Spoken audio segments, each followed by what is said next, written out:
Aziza, c'est le jour J, enfin, pour cette nouvelle édition de la CAN.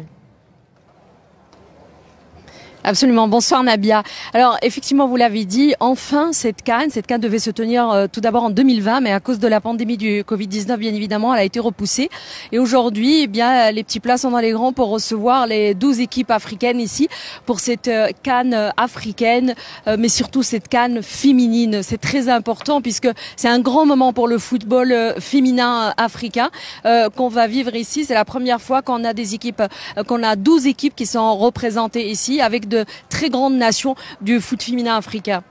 Et puis le premier temps fort, la première rencontre de cette compétition à 22h30 heure de Paris, je le disais tout à l'heure, ce sera les Lions de l'Atlas face au Burkina Faso.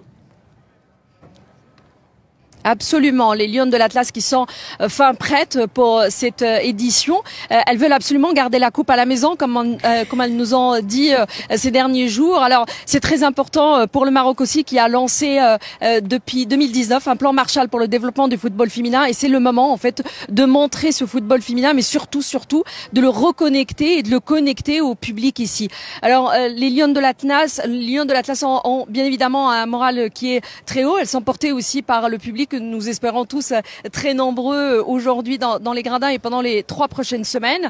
En face, le Burkina, c'est pas une très grande équipe, on va dire. Ça fait partie des équipes qui ont, même si tout le monde nous répète aujourd'hui que tout peut arriver dans un championnat, mais voilà, c'est un premier match qui est important. C'est un premier match qui est aussi important parce qu'il va montrer à quel point le public est présent. Mais les Lions de Reynald Pedros sont prêtes, veulent absolument arriver au moins jusqu'en demi-finale, puisque je le rappelle, les 4 équipes qui arriveront en demi-finale auront leur ticket direct pour l'Australie pour la Coupe du Monde de 2023.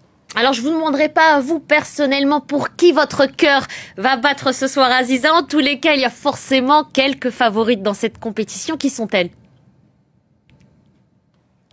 Alors, les grandes nations, celles qu'on appelle les grandes nations du foot féminin en Afrique, sont bien évidemment le Nigeria, qui est tenant du titre tout d'abord, mais surtout qui l'ont eu plusieurs années d'affilée pendant les 13 dernières éditions. Il y a aussi le Cameroun, très bonne équipe. Et puis il y a les Banyana d'Afrique du Sud, bien évidemment. Et ces 3 équipes sont suivies de très près. D'ailleurs, le Nigeria est tombé dans le même groupe que l'Afrique du Sud et leur premier match sera lundi prochain, le 4 juillet. Mais en attendant, encore une fois, on a 4 places pour la Coupe du Monde. Il y a 3 grandes nations.